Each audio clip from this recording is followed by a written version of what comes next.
Well, I don't think there's any should about it, actually. I think that's one of the joys of dealing with Shakespeare, is that he's so variable. Interpretations of any of the characters can be done whatever way the director thinks are consistent with his view of the play, really. So I think one character we haven't talked a lot about is Cleopatra, for example. And I think she is a very strong professional woman in her own sphere, and she can be played in a very modern way, possibly. She is one of the most modern women in Shakespeare. I don't know what you think. I think all of the women, well, not all of the women, but most of the women can be played in quite a modern way. There's Katharina that I have a problem with. I'm not sure how one can kind of modernise that, and yet there are so many opportunities. Olivia in Twelfth Night is quite a modern character, and she seems to be in charge as well, because this is a much more kind of private sphere as a mistress of a household. I think she can be quite modern in that sense. And yet she has chosen to go into mourning for her father, hasn't she? Yes. So in a sense she's closed herself off in a culturally specific way, but then of course she draws back the veil at the first opportunity doesn't she, to see more of Cesario. Yeah. And seems very much to be in control of that relationship. She seems to be much more worldly wise than we might expect a kind of woman of the time to be. Yes, except that's undercut because what she thinks she sees is not what she's seeing. That's right. Yes, indeed. Do you, how much in the period that you've taught Shakespeare have you seen our own society's views change, or has it been a sort of consistent interpretation of these great female characters? In other words, have, even over the last 10, 15 years, have you seen different interpretations, different values brought out in different productions? You mentioned Cleopatra, but it's just an interesting, I wonder whether trends have developed as we go to the theatre, as we teach it in class. Do we pick up on things subconsciously? Do we as teachers project our own values onto these female characters, or do they somehow remain elusive and somehow outside time, of all time? Well, I think Ophelia, again, it's very hard to generalise, but I think I remember more versions of Ophelia in a pretty white dress as a very weak woman in Hamlet earlier on, and the more recent productions I've seen her as much more empowered, but actually drawn apart by what happens to her, but in quite a modern way. She has quite a sort of almost psychotic reaction to what happens to her with Hamlet and the competing expectations that the men in the sphere she operates in have of her. But Desdemona has remained like that, hasn't it? We keep going back to Othello. You have that lovely sort of triangular, Bianca, Emilia and Desdemona all representing, I suppose, three different aspects of woman. The courtesan, the whiter than white in every sense, Desdemona, and then Emilia, this character, earthy character, slightly naive, I suppose, to serve that plot. But in that play, you have those three female characters who show us something about how society viewed women at the time, and I wonder whether they still resonate. It's still true. It still is of value. Certainly resonates whenever I teach it in class, any age group. The students connect with them in very different ways. I think modern day performances and actors, female actors, tend to push those characters a little more in their interpretations, and yet they are still bound by the fate of many of these characters. So even though Desdemona may be less passive in her performance than she might have been, she still ends up being completely and utterly subjugated and eventually killed. Suffocated. Yes. Subjugated. Exactly. What about Hero? Have you seen interpretations of Hero differ at all? I mean, how could you play Hero in anything other than a completely passive way? She's almost voiceless, and I mean, she conspires to trick Beatrice, Yeah. but that's about it. Yeah.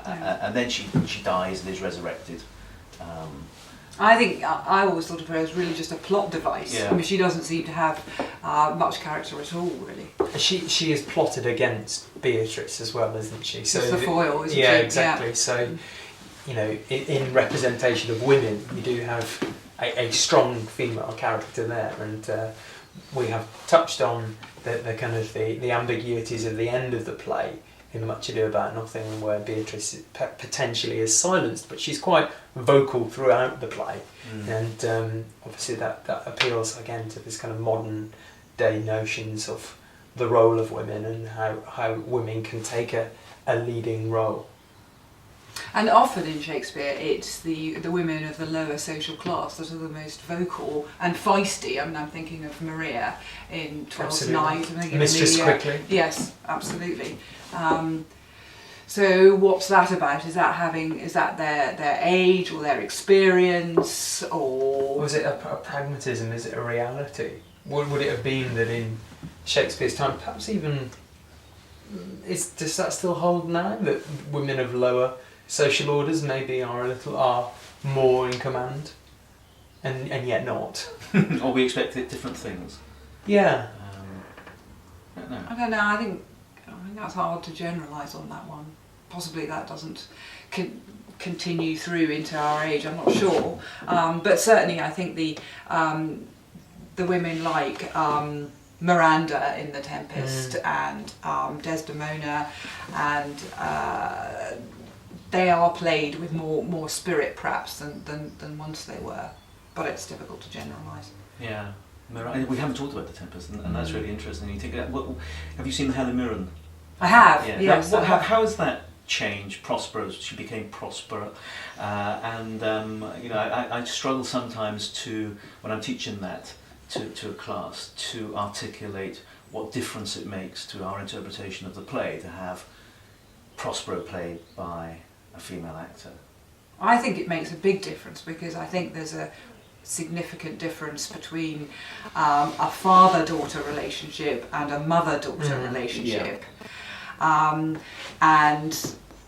I didn't feel that it rang as true. I mean, Prospero has this amazing care for Miranda, doesn't he? And care or control?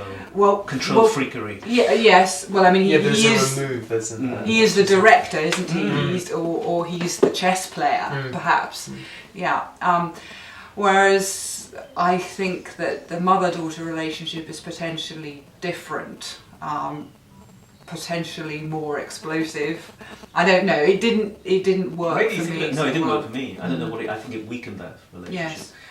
Also, that sense of when Ferdinand comes on, you have, I suppose, that tension between father and lover. You know, the father of the daughter, and that has then dissipated or gone. You know, so I thought. And also the tension between Caliban and Prospero, and the possession of his protectiveness of her. Miranda, or Miranda seen as an object of lust, which again is another role of a woman.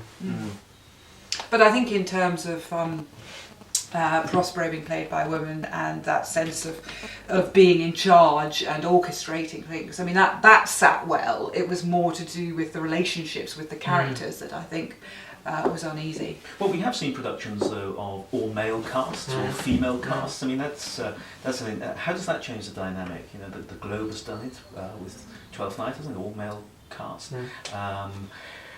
Why did they do that? To return it to how it once was originally, or all female cast work with Julius Caesar did that recently. Yeah, at the Donmar. Well, I think going back to the all-male production of Twelfth Night, I think for me it highlighted more of the ironies in the language and the level of and the layers that were already in there anyway, the cross-dressing. Absolutely. Did it make it funnier?